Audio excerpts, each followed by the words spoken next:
Voilà, donc on a 1 heure ensemble et l'idée c'est qu'on puisse dialoguer aussi, que ce soit beaucoup plus interactif que la partie précédente.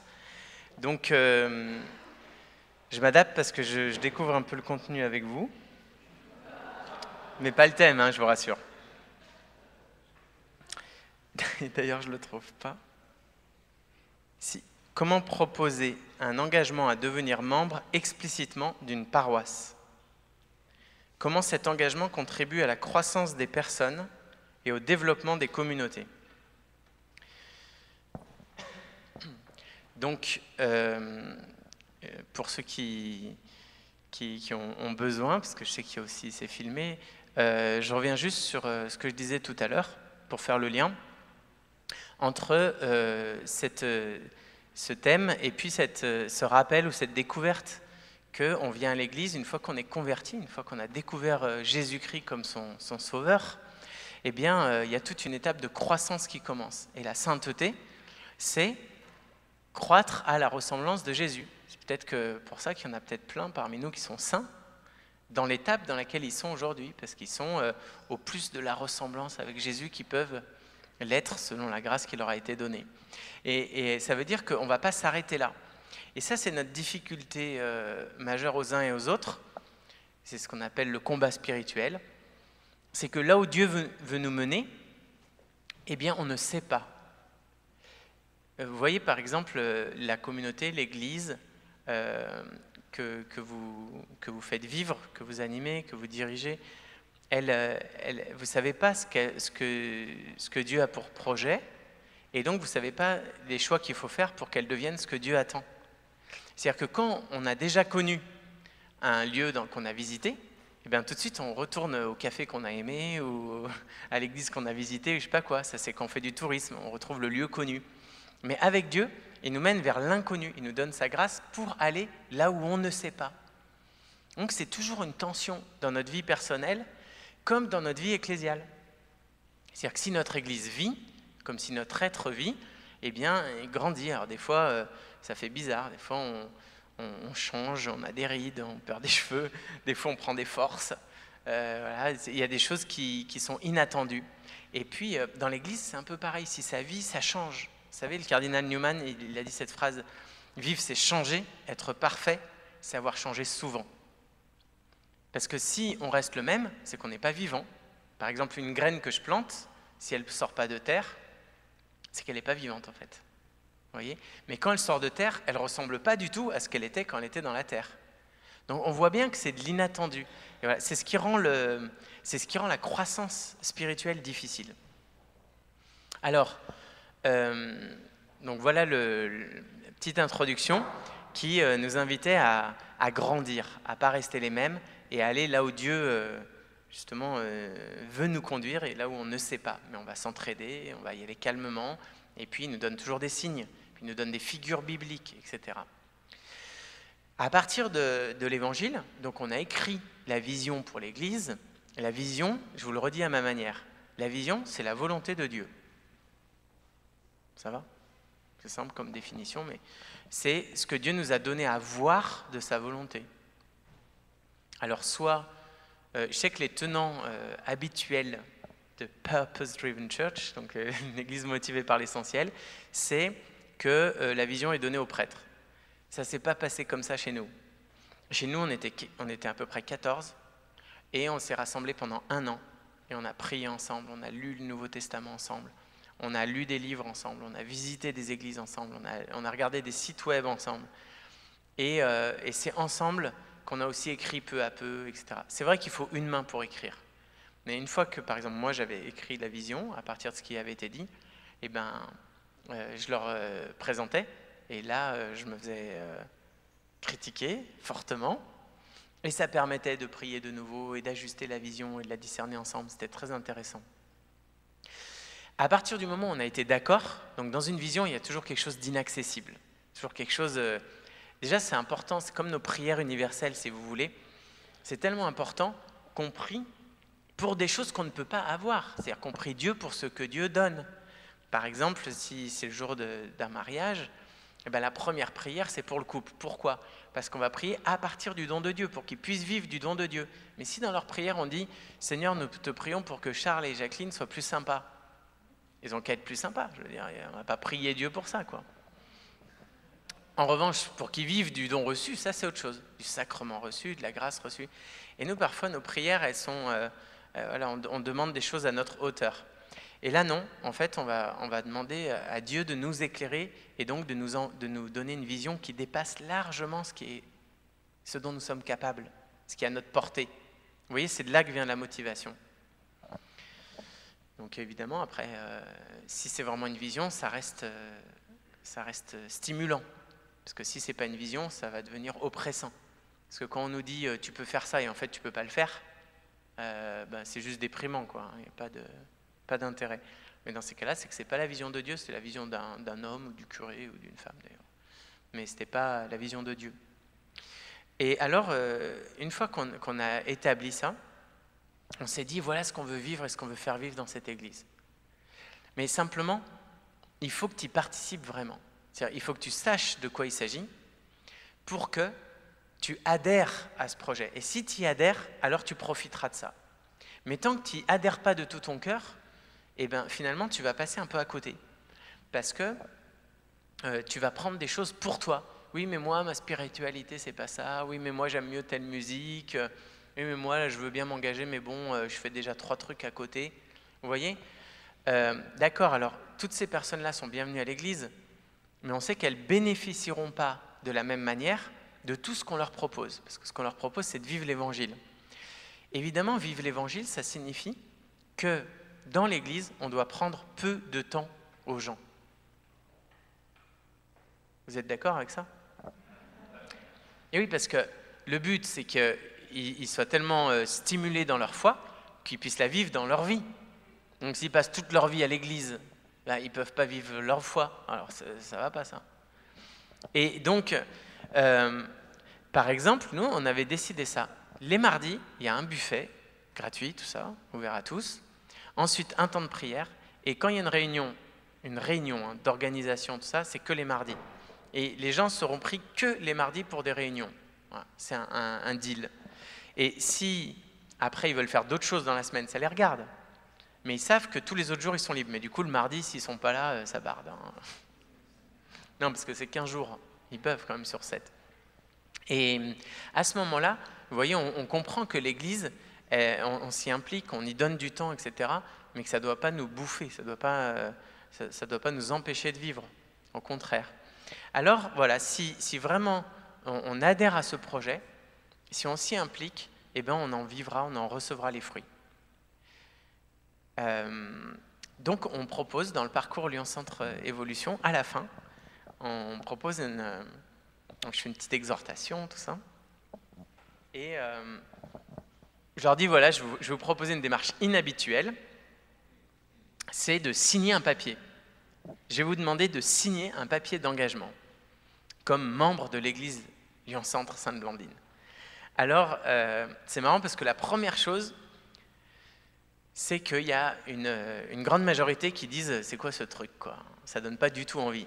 Pas envie de signer, moi. » Et finalement, ce qui est intéressant, c'est, heureusement, j'ai des amis qui sont ailleurs de cette église, notamment un ami qui est à Saddleback, qui est pasteur, et qui m'a dit « tu verras, David, tous les gens qui sont habitués à venir à l'église, ils détesteront signer. Mais tous les gens qui arriveront à l'église, ils adoreront signer. » J'ai dit « bon, je lui fais confiance. » Et donc, on a lancé ces petits parcours. Et ça se vérifie, mais pas autant qu'il le disait, parce qu'il y a beaucoup de gens habitués à venir qui signent. Donc, il y a beaucoup plus de succès que ce que je pensais par rapport à nos craintes. Pourquoi est-ce qu'on ne veut pas signer? Vous devinez. Hein. C'est-à-dire que, voilà, on a envie de rester libre, et puis l'église, c'est pour tout le monde. Enfin, on vient, c'est self-service, je veux dire... je viens dans cette église, si je n'ai pas envie d'aller dans cette église, je vais dans une autre. Et puis si je suis engagé et fidèle, on va compter sur moi, on n'a qu'à me faire confiance, vous voyez. Enfin, ça reste... puis on ne l'a jamais fait non plus, puis ça fait un peu bizarre. Et donc il y a beaucoup d'objections qui montent en nous. Et cela dit, quand on arrive à être convaincu, c'est intéressant de voir que cette adhésion, c'est pas d'abord une adhésion à une paroisse, c'est une adhésion à Jésus. C'est ça le premier but. Et moi j'ai un problème de prise. Je suis désolé. C'est dans mon sac. Dans mon sac, il y a la prise noire. Ah oui, elle est là. Je crois que c'est celle-là. Je suis désolé.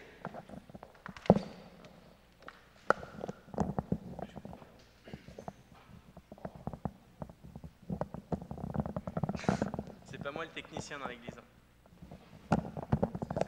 J'y arrive pas.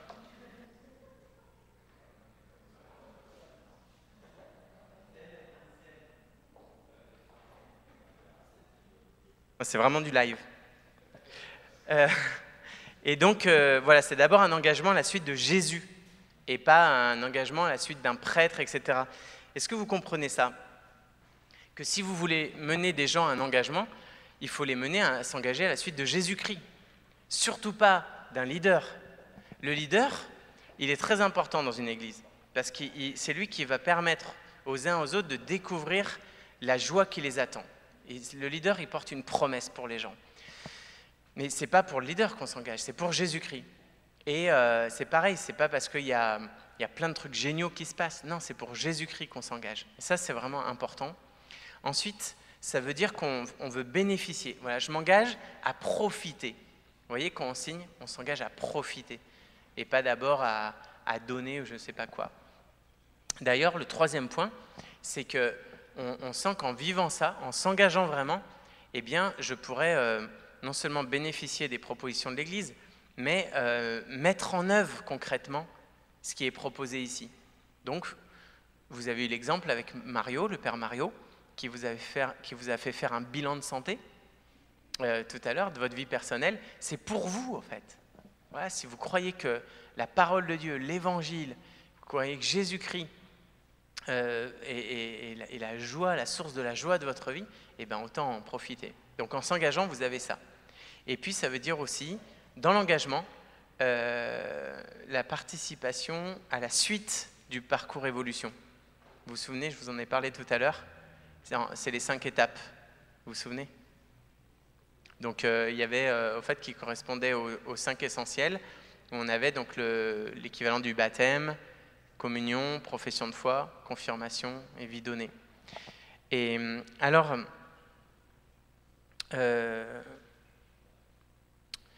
voilà les arguments que je déploie. Vous êtes prêts?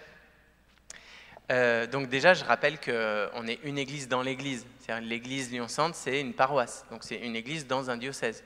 Donc si on est là, c'est parce que moi j'ai été nommé, parce que après moi il y aura encore quelqu'un. Voilà. Donc il y a une continuité ici. Et il y a une communion. Et mon rôle à moi, c'est de veiller à cette communion aussi. Donc c'est pas en s'engageant à l'église Sainte-Blandine, on ne s'engage pas contre une autre église, ou je sais pas quoi, ou à l'exclusion d'une autre église, évidemment. On est vraiment membre de cette église. Mais il y a une grande différence entre assister et être membre. Vous voyez, la plupart des gens, ils assistent. Mais être membre, c'est autre chose. Alors, ici, il y a 4 raisons majeures. On trouve une raison biblique.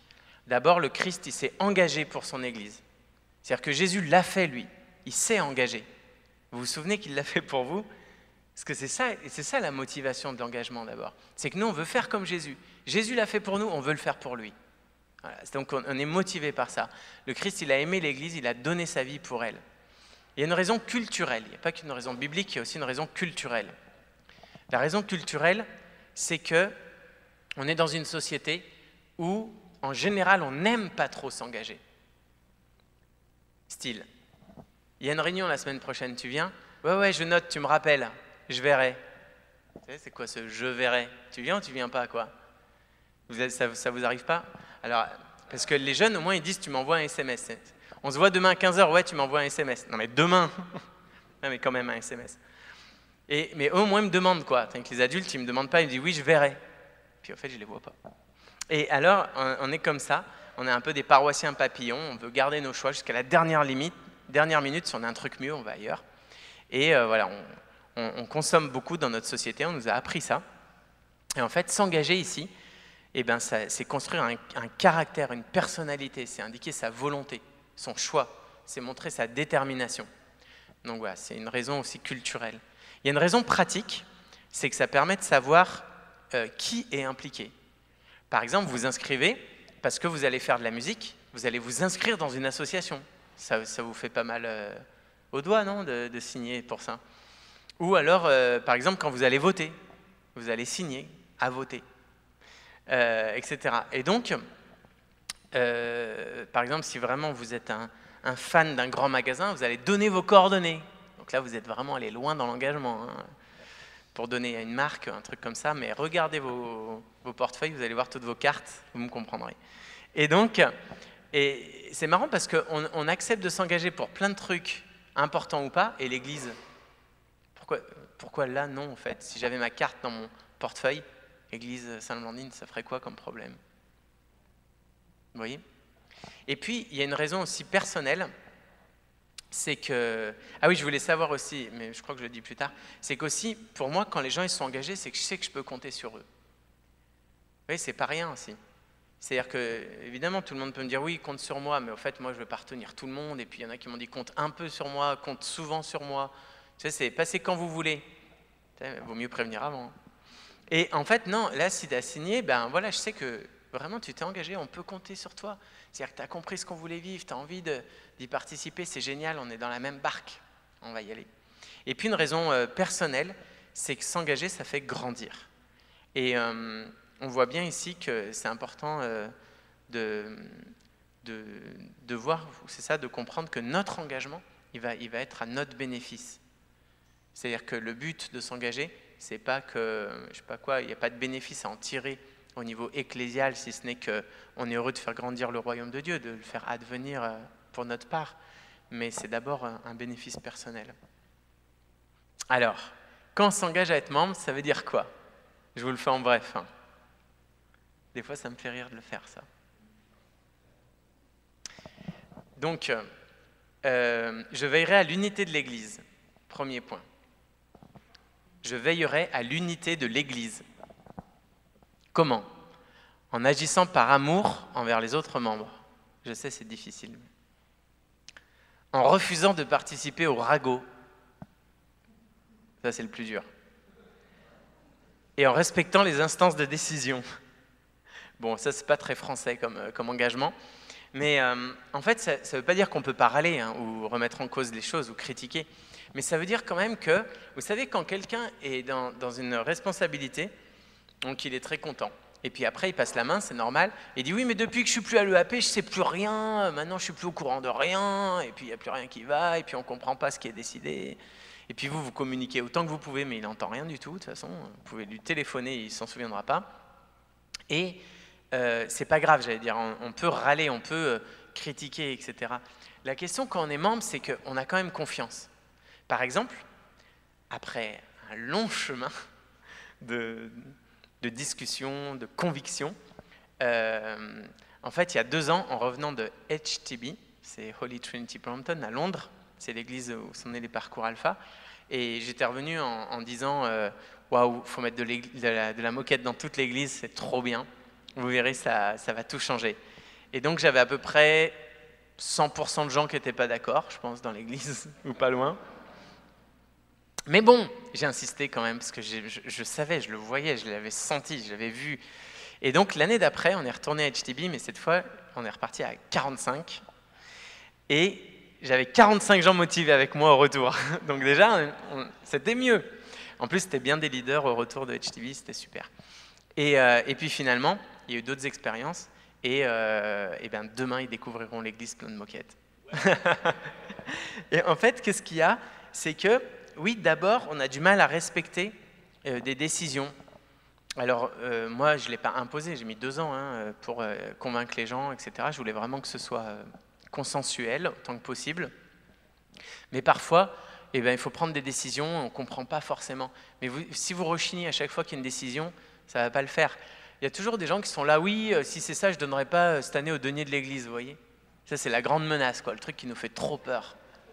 Et Et non, en fait, voilà, on respecte, on n'est pas toujours d'accord, etc. Mais on fait confiance que ces gens-là essayent de se laisser guider par l'Esprit. Ça ne veut pas dire qu'ils y arrivent, ils ont plein de péchés, mais ils essayent. Alors, il y a des arguments bibliques à ça. Hein. Par exemple, Éphésiens 4, 16. Lorsque chaque partie rend le service qu'elle doit, dans l'harmonie et la cohésion, c'est ça, dans l'harmonie et la cohésion, tout le corps poursuit sa croissance grâce aux articulations qui le maintiennent selon l'énergie qui est à la mesure de chacun des membres. Ainsi, le corps se construit dans l'amour. C'est beau, non? Éphésiens 4, 16. Voilà, bon, j'en ai plein de citations, parce que j'essaye de bétonner derrière. Et donc voilà. Hébreux 13, je vous le fais quand même, verset 17. Faites confiance à ceux qui vous dirigent et soyez soumis à leur autorité. En effet, ils sont là pour veiller sur vous, ce dont ils auront à rendre compte. Obéissez-leur de telle sorte qu'ils accomplissent leur tâche avec joie, sans avoir à se plaindre, ce qui ne vous serait d'aucun profit. Hébreux 13, 17. Non, en fait, ce qui est intéressant ici, c'est que parfois, peut-être, on néglige que la Bible, c'est la parole de Dieu aussi.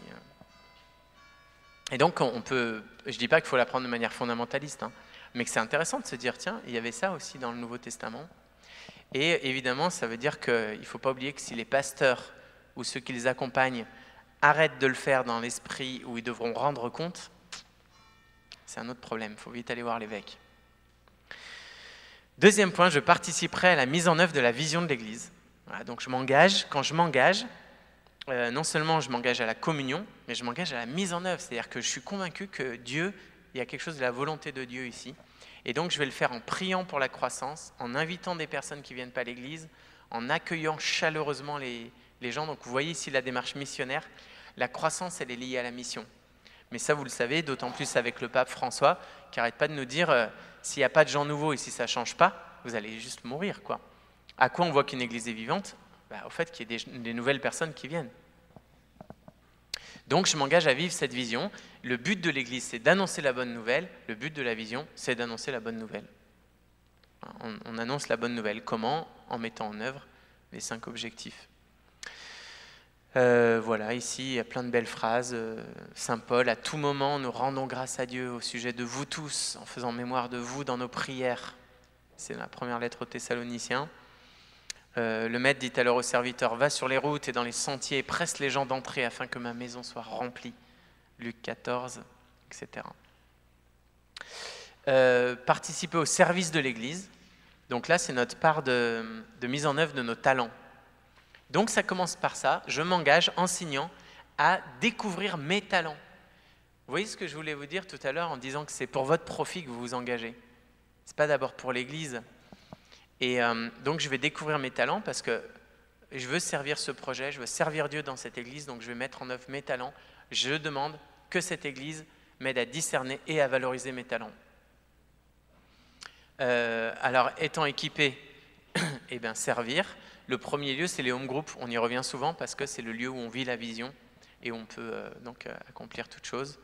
Donc c'est ce dont je vous parlais tout à l'heure. Et puis, essayer de développer un cœur de serviteur. Vous connaissez la première lettre de Pierre, chapitre 4, verset 10.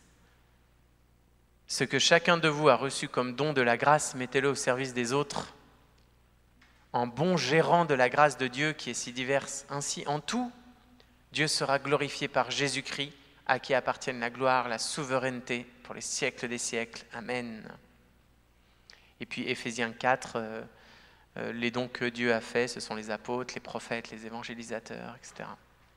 Avec une petite invitation de ne pas être jaloux. Ça, c'est le plus dur. Philippiens 2, juste avant l'hymne, vous savez. Le Christ étant de condition divine, ne retint pas jalousement. Ça, c'est juste avant. Ensuite, je serai un membre actif de l'Église. Donc là, c'est là que ça fait un peu plus mal.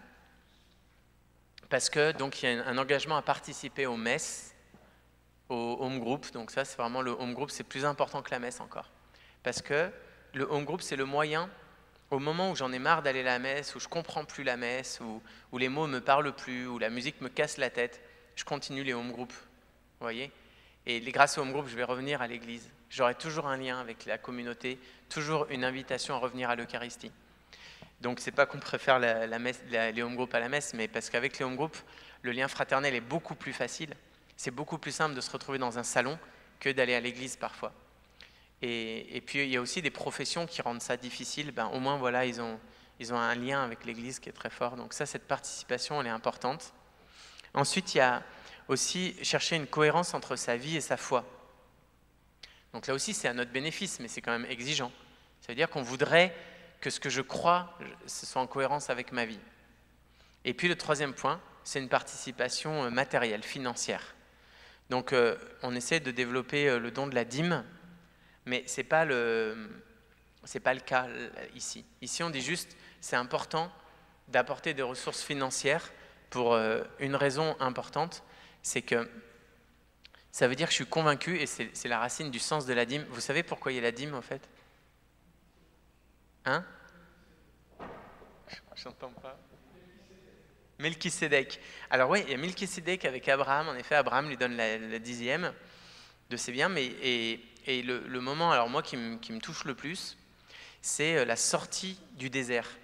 Vous savez, quand le peuple hébreu sort du désert, jusque-là, il mange la manne, donc le pain qui vient de la rosée.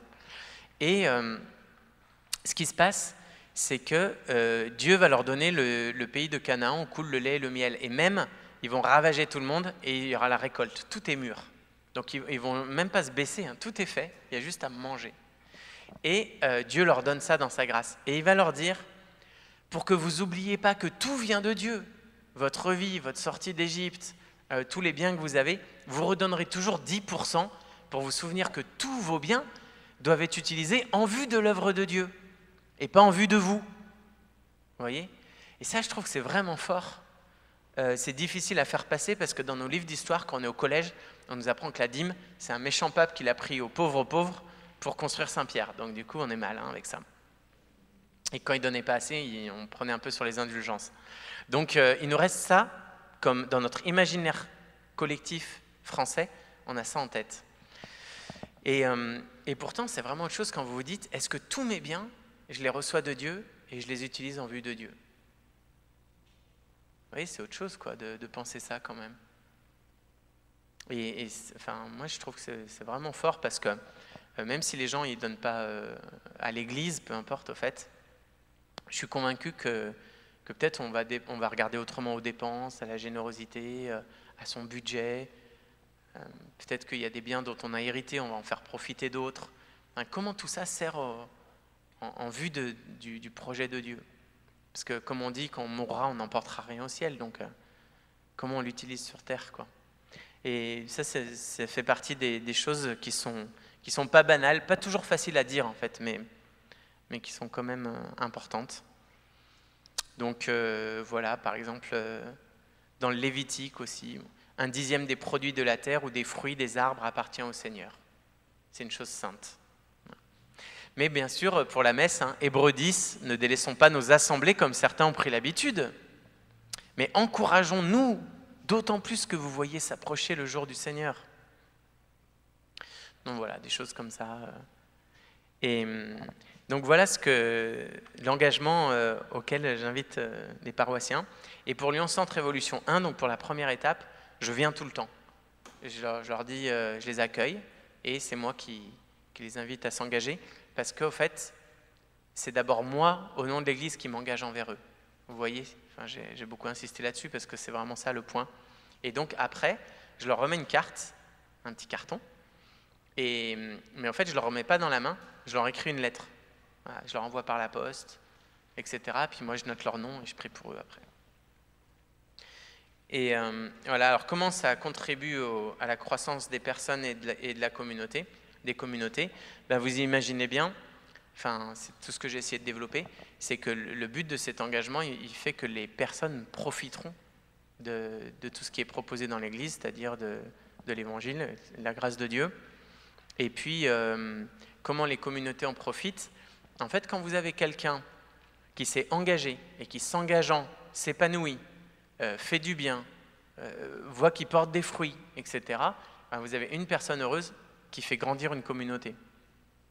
Et nous, ça se voit à des signes tout simples, quoi. Mais ceux qui s'engagent, par exemple, à faire l'accueil à l'entrée de l'église, bon ben, je sais pas, quand vous les voyez, vous êtes heureux de rentrer dans l'église. Il y a même des gens, bon, nous, on a la chance d'avoir un grand parvis à Sainte-Blandine, et il y a des gens qui passent et qui s'approchent pour voir en disant, mais non, il y a des jeunes souriants qui ont l'air heureux, et c'est une église, quoi.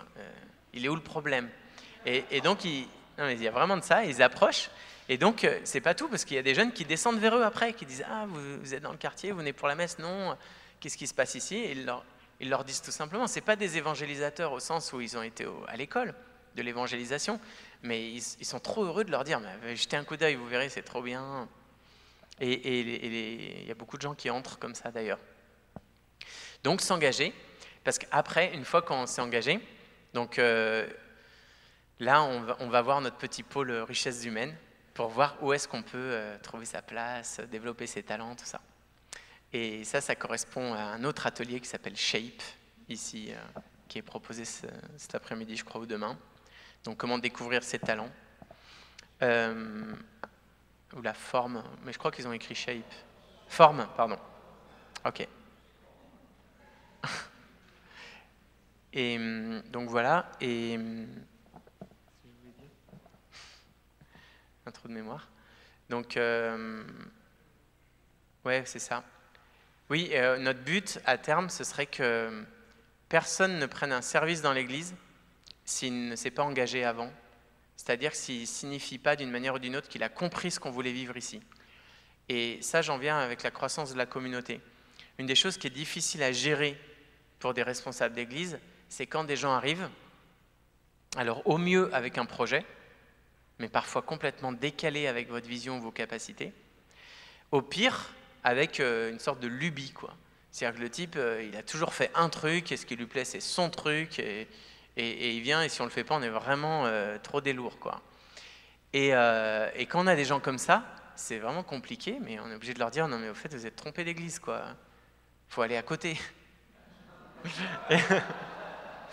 et non, parce que ce qui est compliqué dans ces cas-là, alors nous, on a le moyen au moins de leur dire, ben voilà ici ce qu'on essaye de vivre. On concentre nos forces vers une cible, voilà, un type de brebis, donc les baptisés éloignés de l'église, et puis on essaie de le faire en cohérence avec nos 5 dynamiques, notre vision, etc.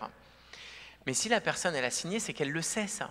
Elle sait que c'est en lien avec son expérience du salut, son expérience de Dieu, que c'est ce qu'on veut vivre ici, et qu'elle comprend pourquoi on dira non à quelque chose. Vous voyez?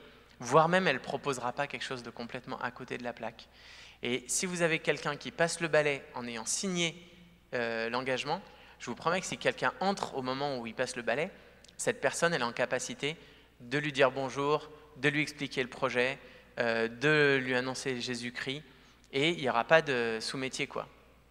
Il n'y aura pas de sous-service. Parce que quand il passera le balai, pour nous ce sera l'aspirateur, désormais, et bien, à partir de ce moment-là, il apporte sa pierre à tout ce qui se vit. Vous voyez? Et donc, évidemment, il y a des trucs qui sont plus en vue que d'autres. Mais quand on est convaincu, en ayant signé ce papier-là, que non, en fait, il n'y a pas de meilleure place que d'autres, hein, voilà, c'est très valorisant, quoi.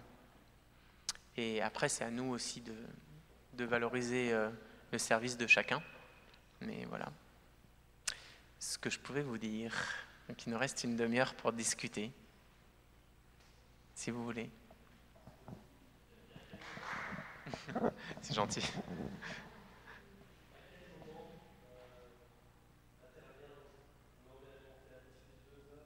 Ah oui, à quel moment intervient l'engagement? Je répète parce que si on nous entend par Internet, c'est peut-être mieux. À quel moment est-ce que je propose qu'on signe ce papier, c'est ça? Alors, sans doute, c'est mon manque de foi, un peu par peur, mais j'annonce dès le début que ça va être compliqué à la fin. Donc non, dès le début, je leur dis, voilà ce qui va se passer pendant cette rencontre. Et à la fin, on vous proposera quelque chose d'inhabituel, puisqu'on vous proposera de vous engager. Et je reviendrai, vous inquiétez pas, je vous expliquerai pourquoi, vous serez tout à fait libre de le faire ou non. Ensuite, il y a tout le topo, et à la fin, on signe. Sachant que, si vous m'avez suivi tout à l'heure, tout ce qu'on fait, un peu comme la boutique dont on parlait tout à l'heure, tout ce qu'on fait est fait, normalement, en veillant à l'équilibre des 5 essentiels. Autrement dit, si vous faites une réunion finance, on va chercher, le service, on va vite le trouver, mais est-ce qu'il y aura de la louange, est-ce qu'il y aura de la fraternité, est-ce qu'il y aura de l'annonce de la foi là-dedans, comment? Eh bien, c'est pareil avec Lyon Centre Évolution. Quand les gens arrivent, il y a de la joie, il y a des petites tables avec des napperons, tout ça, il y a de quoi se régaler. Il y a des gens au milieu, à un moment, qui nous apportent du thé, du café. À un autre moment, on prie, vraiment, il y a un bon moment de louange au milieu aussi du topo. Il y a plusieurs personnes qui parlent. Donc, on essaie de leur faire vivre ce qu'ils vont signer, vous voyez ce que je veux dire? Ce qui fait qu'à la fin, je développe un peu le topo que je vous ai fait là. Et puis, ils prennent le temps, et ceux qui veulent, ils signent tout de suite, ou plus tard, ou pas du tout. Non, on a des dates, pour l'instant régulières, mais un peu espacées. Ça va être à peu près tous les 2 mois. Et notre but, ce serait que voilà, tous les mois, tous les 2 mois, il y ait Lyon Centre Évolution 1.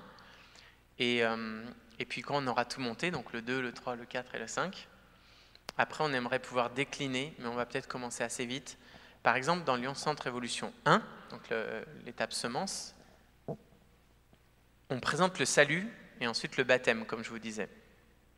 Et après, la vision de l'Église. Et en fait, parler du salut en un quart d'heure, 20 minutes, on surfe, hein, ça speed. On dit vraiment les essentiels de l'essentiel. Et donc, étant donné qu'en préparant ça, on a écrit plutôt 15 pages que 3, on s'apprête à proposer des déclinaisons de l'étape 1. Donc, ils pourront revenir, par exemple, pour retravailler que la question du salut pendant 2 heures s'ils veulent. Donc voilà, mais le Lyon Centre Évolution 1, il est donné très régulièrement parce que c'est la porte d'entrée de l'Église pour le servir. Et puis les autres, ils seront donnés probablement de manière trimestrielle, je pense. Voilà, mais le job pour l'instant, c'est que tout le monde fasse le 1. Alors, le programme s'adresse à tous, sachant qu'il y en a qui sont peut-être plutôt à l'étape 4 et on va leur demander de faire l'étape 1. Mais il nous semble très important que tout le monde ait entendu la même chose au moins une fois, au moins pour l'étape 1, à tous les paroissiens. Mais par contre, je ne le donne pas sans qu'ils l'aient choisi. J'insiste vraiment pour qu'ils le fassent, pour que chacun l'ait fait une fois, mais je ne vais pas les prendre au piège d'une rencontre où je leur fais ça et à la fin, je leur ferai signer un papier et tout ça. Oui, on a un flyer pour ça, donc dans l'église. Et puis, quand ça approche, on fait des invitations. Et puis, on espère bien faire une petite vidéo d'invitation. Ah oui, oui, on n'y va qu'une fois. Après, s'ils n'ont pas signé pour 1000 raisons, ils peuvent très bien revenir.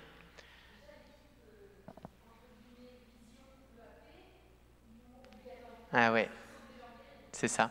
Donc, on a commencé à le faire, et du coup à le faire valider aussi à l'équipe Vision, l'équipe d'animation paroissiale.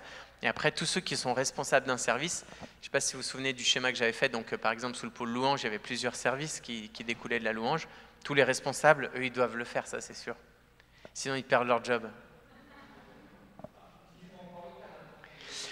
Là, au niveau des responsables, je pense que tout le monde l'a fait. Mais c'est simple à vérifier parce qu'on a les noms. Et non, après, c'est vrai que je pense que notre public le plus facile, c'est ceux qui arriveront, par exemple en septembre. Les nouveaux, on va leur dire, si vous voulez comprendre ce qui se passe, venez là. Et je pense qu'eux, ils vont se ruer sur un parcours de 2 heures. C'est pas une étape de 2 heures, c'est pas épuisant. Et en même temps, ils vont comprendre ce qui se passe. Je ne sais pas s'ils signeront tout de suite, par contre, parce que ceux qui arrivent et qui étaient pratiquants ailleurs, ça va peut-être un peu les échauder. Mais en tout cas, je pense qu'ils viendront, eux. Ils le feront.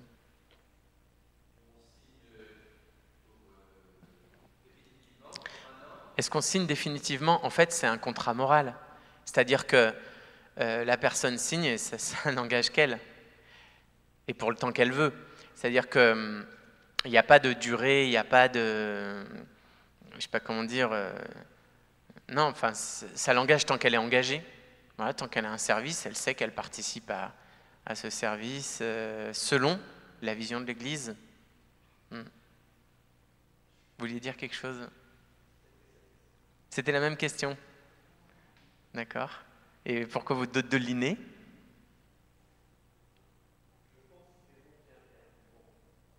D'accord, ce serait bon qu'il y ait un terme. Ah, une possibilité de sortie.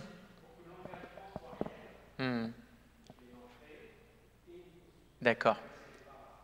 Alors, en fait, ça se cherche d'une autre manière. Parce que l'engagement, c'est l'engagement à une vision. Tant qu'on est là et qu'on est impliqué, ça dure. Puis quand on déménage ou qu'on va dans une autre église, ça s'arrête. En revanche, en effet, les services, eux, sont à durée déterminée. Donc déjà à durée déterminée parce qu'on est une église en croissance, c'est-à-dire en changement. Et donc il y a beaucoup de choses qui changent vite. Et par exemple, ceux qui ont porté la vision de l'église jusqu'à aujourd'hui, donc qui ont permis cette forte croissance, eh bien, il y en a plusieurs qui m'ont dit qu'ils ne se sentaient plus à leur place, à l'étape à laquelle on était arrivé. Donc voilà, ça c'est au-delà d'une question de mandat. Maintenant, c'est vrai que tous ceux qui ont un service, on leur demande de le garder 3 ans, s'ils peuvent, et de toute façon, d'appeler et de former des personnes. Donc ça, on y tient pas mal. Et autant que possible, on demande aux personnes de ne pas rester plus de 6 ans à un poste. Et même si c'est des postes importants, on y tient parce que c'est vraiment la seule manière qu'il y ait un renouvellement. Et puis parce que quand on a été dans un service, on voit bien en fait ce qui a manqué, ce qui nous rendait la tâche difficile. Et donc souvent, moi je leur dis, essayez de faire ce qui manquait pour que votre successeur, lui, il n'ait pas ces handicaps. En plus, il aura quelqu'un qui l'aide et qui sait à quoi correspond cette tâche. Oui, y compris pour le DG. Ouais.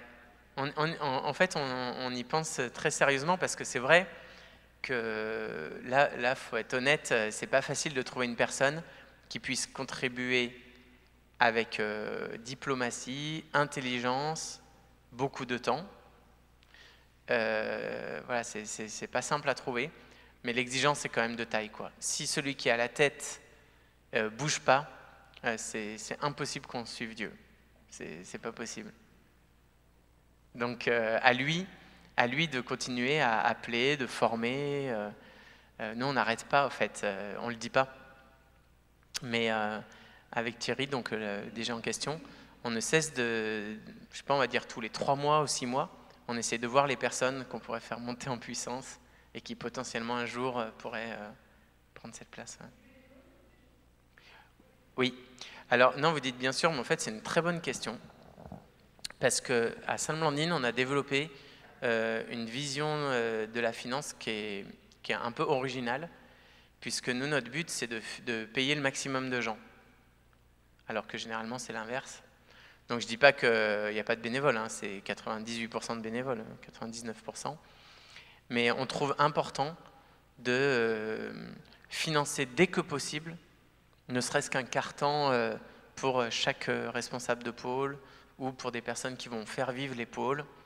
De même que nos musiciens, par exemple, on les paye, tous ceux qui sont professionnels, parce que pour nous, c'est vraiment important que ceux qui contribuent dans un service qui est leur métier, alors c'est important qu'ils soient payés. Simplement, comment c'est possible? Parce que moi, quand je suis arrivé, c'était une des paroisses les plus pauvres du diocèse. Ce qui est possible, c'est de financer des personnes en leur demandant que leur activité rapporte l'argent que ça coûte. Et quand vous faites ça, vous voyez une intelligence chez les personnes qui est complètement incroyable. Et donc, c'est ce qu'on a fait, c'est-à-dire qu'en payant nos musiciens, eh bien, on a assumé, on va dire, pendant 7 mois un déficit. À la fin de l'année, on avait équilibré. Et maintenant, on a de quoi payer les musiciens, plus la quête qu'on avait en début d'année d'avant. Donc non seulement on continue à avoir la même quête, mais on paye les musiciens. Et voilà, on a embauché quelqu'un pour la vidéo, et c'est ce qu'on cherche. On cherche en ce moment comment faire pour que la vidéo certaines vidéos qui vont être produites apportent l'argent qu'ils nous coûtent. Et c'est son but aussi. Voilà, et moi, ça fait un moment que je me dis aussi que pour la communication, on peut développer ça. Donc voilà, il y a plein de choses qu'on essaye de mettre en œuvre dans ce sens.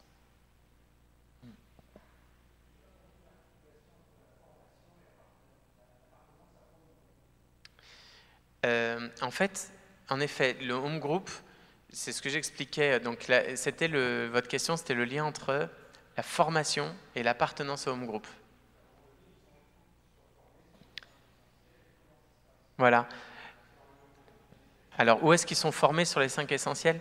Alors, ils sont pas formés, mais informés, on va dire, au moment de l'étape 1 de Lyon Centre Évolution, puisque là, ils entendent parler des 5 essentiels et pourquoi on les met en œuvre et comment on les met en œuvre, comment ça se rattache à l'expérience du salut. Ensuite, l'apprentissage des 5 essentiels, il se fera de 2 manières. Un, en continuant le parcours, puisque chaque étape du parcours Lyon Centre Évolution, c'est l'approfondissement d'un essentiel. Et deuxièmement, par les home groups. Alors, une étape, ça va être, par exemple, l'étape 2, en lien avec l'Eucharistie, on va développer tout ce qui est la communion et la fraternité. Donc, pendant 2 heures, on va parler de la fraternité. Voilà. Non, ça, c'est Lyon Centre Évolution, c'est en 2 heures. En revanche, dans les home groups, en effet, ils vivront concrètement la fraternité. Ils vivront concrètement la croissance. Donc, c'est pour ça que notre désir, ce serait que toute la paroisse soit articulée, dynamisée par des fraternités. On entendait à Senlis comme ça apporte des fruits. Et c'est vrai que moi, je suis convaincu que c'est une... On dit souvent, il ne faut pas dire qu'il y a des recettes. Pour moi, c'est vraiment la recette. Désolé de contrarier ceux qui n'aiment pas les recettes, mais après, on fait comme quand on fait de la cuisine. On met un peu plus de ceci ou de cela, mais les petits groupes, ça va permettre aux personnes... C'est bon ? Les petits groupes, ça va vraiment permettre aux paroisses de vivre quelle que soit la situation ecclésiale. C'est-à-dire que si vous êtes dans une paroisse où probablement on va vous enlever votre curé, parce qu'il n'y en a plus assez, on va rassembler 3 ou 4 ou 10 clochers ensemble, et bien votre petit groupe, il peut continuer. Si jamais vous déménagez et vous arrivez dans un endroit où c'est mort, franchement, vous allez à la messe, vous déprimez, vous saurez monter un petit groupe. Vous saurez utiliser des parcours, vous saurez rassembler des gens. Et vous saurez peut-être, pourquoi pas, réimplanter une église là où elle était en train de mourir. Parce que le curé il courait de partout, il ne pouvait pas s'occuper de tout le monde ou relancer une pastorale. Et donc, moi je suis vraiment convaincu que ces petites fraternités, si c'est des lieux où on expérimente l'évangile, eh bien ils pourront former aussi des chrétiens adultes, quoi.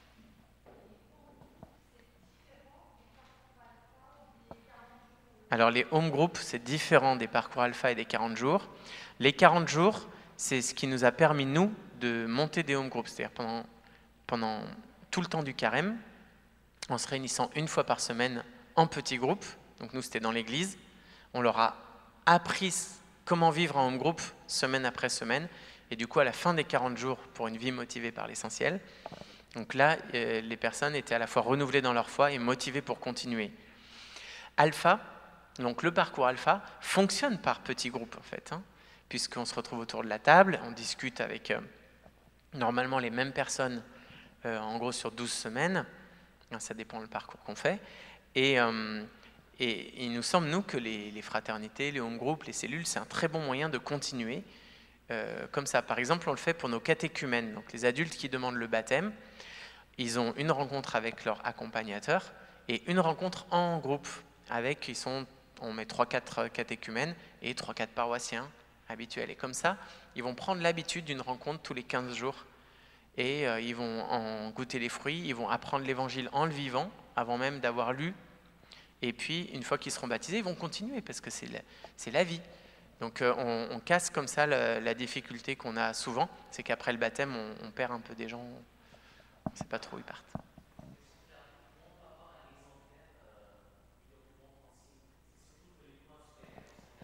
D'accord. Donc pour avoir un exemplaire du document consigne, il suffit de me donner votre adresse mail, parce que je ne l'ai pas mis en ligne. Mais par contre, c'est pas du tout privé, donc... Alors, mon adresse mail... Je vais être mal là. Je suis désolé pour elle, mais vous allez voir que mon adresse est un peu spéciale.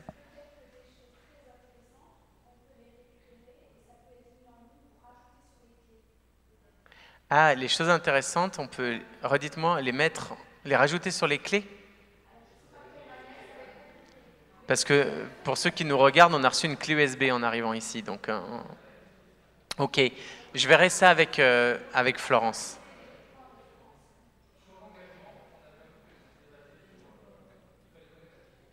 Oui, pour s'engager, il faut connaître la vision.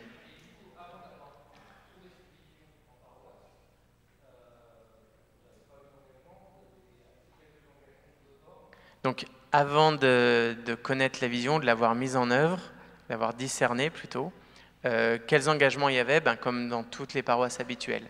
Des bonnes volontés, des gens motivés, beaucoup de gens qui ont été touchés au cœur par Jésus et qui viennent et qui donnent du temps et qui s'investissent comme ça. Mais c'est justement parce qu'avec ces personnes-là, on voyait bien qu'on s'épuise. Parce que le phénomène, c'est que comme il y a peu de gens investis, en fait, une personne qui, par exemple, va faire une chose intéressante, par exemple, elle va faire le caté, elle va s'intéresser après aux parents, parce qu'elle va se dire qu'il faut faire un truc pour les parents. Et après, en fait, ça va bien marcher. Donc, avec les parents, il faut faire un parcours. Donc, elle va faire le caté, la formation des catéchistes, les parents, l'accompagnement des parents. Et ensuite, là, elle n'en peut plus, parce qu'évidemment, et elle dit, qui va me remplacer? Et les gens, ils voient tout ça et ils font, mais non, je peux pas, quoi.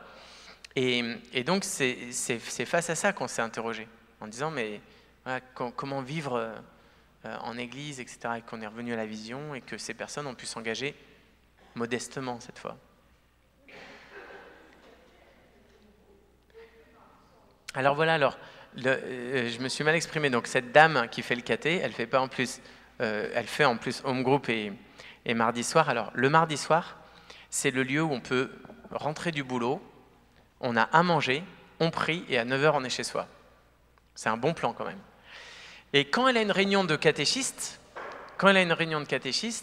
elle le met le mardi soir par contre. Sauf s'ils peuvent se voir à un autre moment. Mais si c'est une réunion, ce sera le mardi soir. Et comme ça, elle sait que les autres soirs, elle est libre. Donc voilà.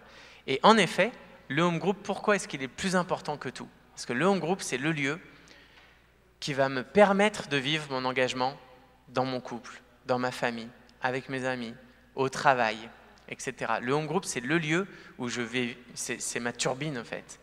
C'est là où je vais vivre et grandir dans la foi et trouver justement de la ressource pour m'engager. Donc le home group, c'est pas un engagement, vous voyez. Le home group, c'est pas un engagement, ça devient une part vitale un peu de notre expérience d'église. Comment? Alors il y a beaucoup de home group qui veulent se retrouver le mardi parce que du coup ils font repas, prière, home group, ça leur va bien. Mais pour l'instant, on les laisse faire et en essayant de les convaincre que c'est mieux que ce soit un home group, que ce soit chez eux, quoi.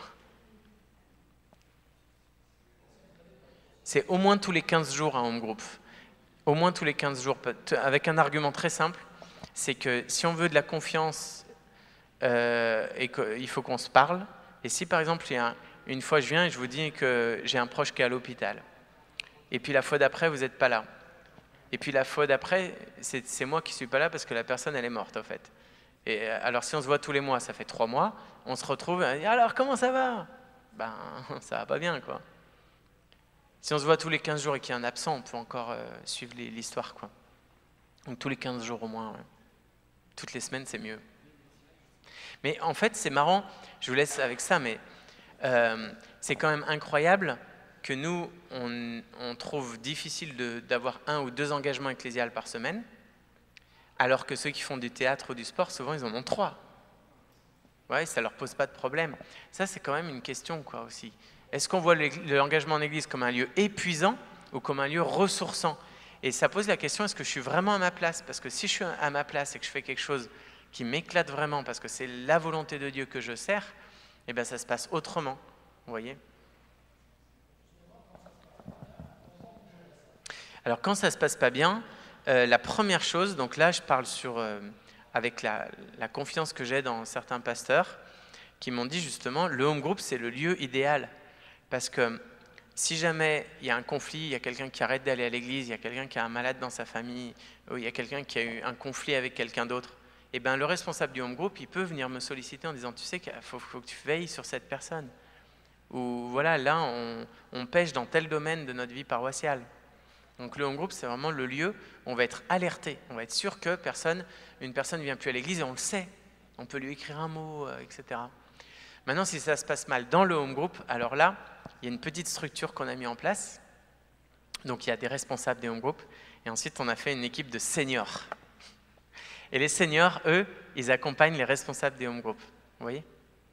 Et donc normalement, il y a une structure régulatrice voilà, qu'on n'a pas beaucoup encore utilisée. Hein.